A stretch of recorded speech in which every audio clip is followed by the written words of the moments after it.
Thank you, Ajay, for adding more details. Now, Lieutenant General Kamal Jit Singh, PVSM and AVSM in power, is joining me live on the broadcast. Appreciate you, sir, being with us live on the broadcast. Pak envoys a nuke threat. This is amid the tensions that India and Pakistan have in fact been lodged in after the terror attack on 22nd of April. How does in fact one make sense of this? At one time there are ceasefire, repeated violations across different locations, at least 2 of them at one day for the 10th consecutive day happening at the LOC. And then Pak envoys giving these statements of resorting to the full spectrum of power to use, including nuclear weapons, if New Delhi disrupts the attack in the Pakistan. What sense do you make of it? Jai Hind, the sense Pakistan is desperate to the extent that it doesn't know what is likely to, in the sense that one effective measure of stopping waters is already taking a toll on agriculture economy of Pakistan. Now, Pakistan has had to mobilize its formations, get 11 and 12 core elements, 2 divisions had to be moved aside, continuous air surveillance and patrolling has been mounted, and with the kind of then it's difficult for them to do this kind of expenditure throughout the this tension. They would want to somehow have a diplomatic kind of a solution or diplomatic kind of a climb back. So they are in this process trying to broadcast it loud and clear in various powerful countries like in America, in Russia, trying to tell them that we will show, this is called the art of cultivated irrationality, that when dealing with India, we are allowed to be irrational and we will not stop at anything and we will go full spectrum. Now this is all basically done to put pressure on the world, global powers, so that they somehow manage to convince India to accept some solution like, say, joint inquiry or something like this, which will then diffuse the entire thing. Because time is, the greatest kind of I wouldn't say healer, but greatest kind of factor which makes you forget things. Something else happens and then everything is put on back burner. So to me, this is the Pakistani tactics.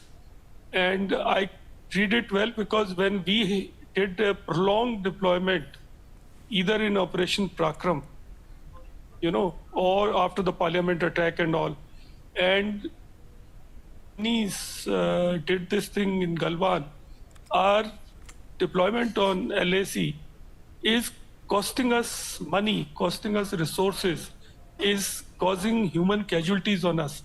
Without fighting also, people in such terrain suffer casualties. Even normal driving in such areas is fraught with risk. So you have accidents, you have accident related to minefields. So it's all in all, the casualties take place in such areas. So it's a kind of pressure which Pakistan is beginning to feel.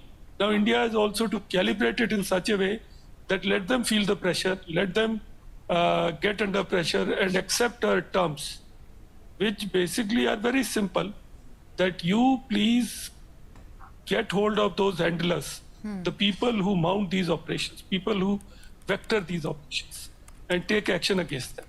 And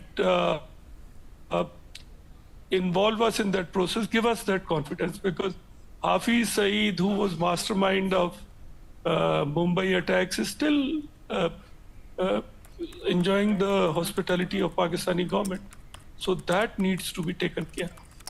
Mr. Singh, Appreciate you, in fact, gracing us with these detailed comments. But at the same time, you know, this is not the first time that such kind of provocative and brazen statements have come from Pakistan, specifically in one of the deadliest attacks in Jammu and Kashmir that has happened on 22nd of April. Now, when we talk about this Pak envoy, Jamali has further termed the suspension of Indus Water Treaty as an act of war. Pakistan Defence Minister earlier as well, Khwaja Asif, has also said that the country would destroy any structure that will be built by India to divert the water meant for Pakistan under the Indus Water Treaty. When at the same time they are crying for being in fact accused for this terrorist attacks, they themselves have been issuing such provocative statements by their own ministers, by their own delegates, saying that it is going to be an act of all out war between India and Pakistan, and right now they are pinning it on a nuclear threat. So how does India, in a complete sense of making the sense of all of these statements, should react to it, and how should, in fact, under the garb of how the global countries are also making sure that there should be peace and restraint that will be exercised at both the sides to have a very normal situation at the border, but how should India look at it? Because time and again such statements have been coming up. As to see, India has to hold the nerve. India has to calibrate its responses. India has to read them well, because now in Pakistan, the sowing season is going to start. The water leverage that we have got will have greater impact. During monsoons also there will be water which will get collected, which will also give us that additional leverage to flush and cause some kind of floods. So we can starve or we can cause floods. We would have effective control over water in few areas, not a complete control, but some control would be there. This apart, the fact that they're making such irrational statements is also indicative of the efficacy of measures that we have put into place. Continue to see, they want to draw us into an irrational response, that then entire thing is put on us. We certainly don't want to, in my perception, it's not the time for us to go for a full-scale war. Our economy is progressing. We are making a great progress towards Viksit Bharat, and we have lots to lose. And in case of Pakistan, Pakistan is like, hum to doobe hain sanam, tumko bhi le doobenge. Its economy is in shambles. It doesn't lose too much. So it would want something like this to be done by India. In my reading of the situation, Pakistan has got two objectives: derail the economic progress in Kashmir, derail the process of normalcy, and also further deepen the fault line in India between the society. So if that be so, we have to be careful. We can't fall into their trap. If we do that, then they have achieved their aim. So that we shouldn't do. We should remain very controlled. We can't take our responses based on how playing to the gallery. The common public will have to be educated and will have to be told by responsible channels like yours that